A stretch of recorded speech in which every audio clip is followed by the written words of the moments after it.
Bed bugs, no hot water, and no heat. Those are some of the complaints ABC 57 has heard from South Bend renters over the past few weeks, many of them frustrated by trying to get their landlord's attention. ABC 57 investigative reporter Kevin Wormhold heard those cries for help. He started researching Indiana tenant rights laws and found some lawmakers are proposing bills to help those tenants fight back.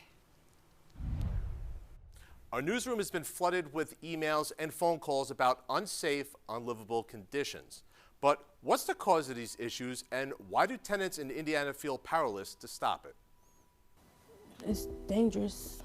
Like, it's not a good environment for anybody to be out here. This mother, who is dependent on clean, safe drinking water for her infant's formula, lives at Cedar Glen Apartments in South Bend. She wishes to remain anonymous due to fear of retaliation. It's not fair to that we have to pay our hard-earned money just to live in here, and there's no hot water and heat. Like, people have babies out here, newborns, and just kids, period.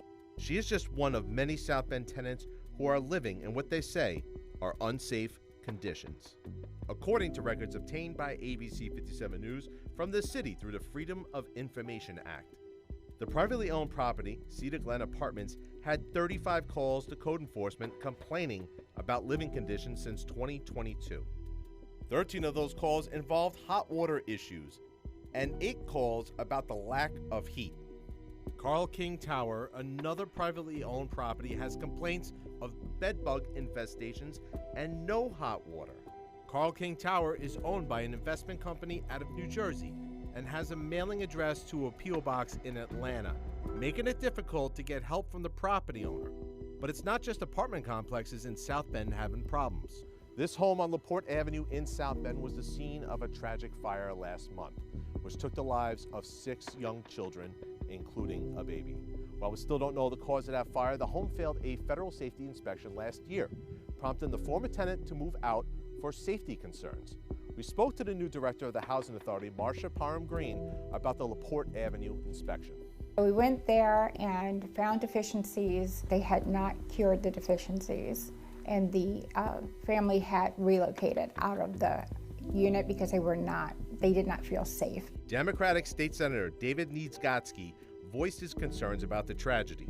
It should never, ever have to take tragic events like we have witnessed here in South Bend, the horrific deaths of the 6 young children on LaPorte Avenue. Out-of-state investors buying property in Indiana and placing them into limited liability corporation, better known as an LLC.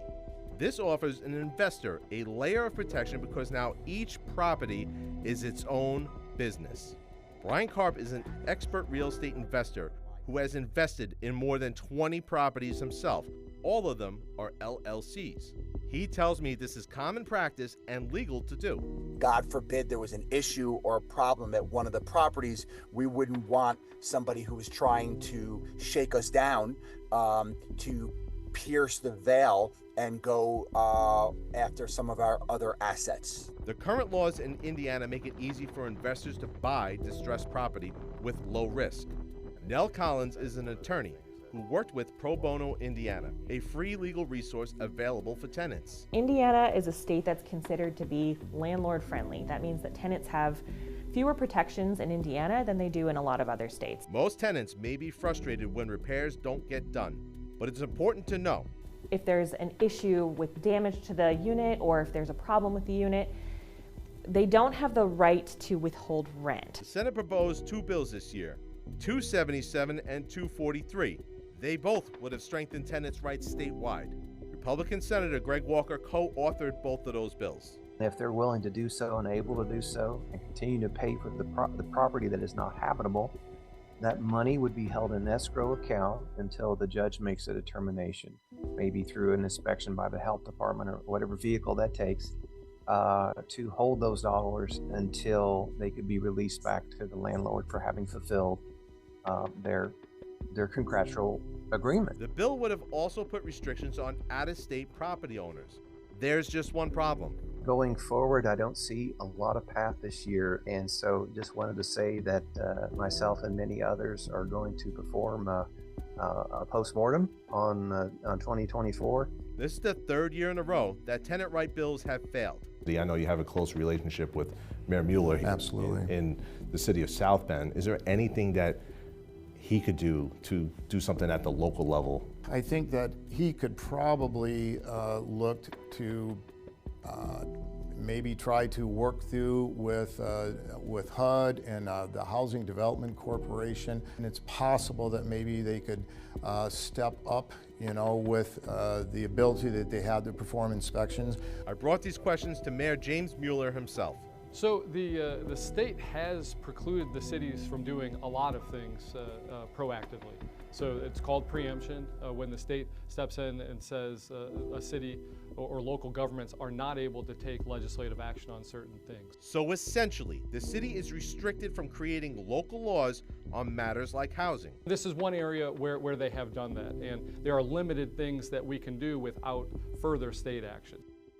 People living in Cedar Glen apartments started what they call union meetings.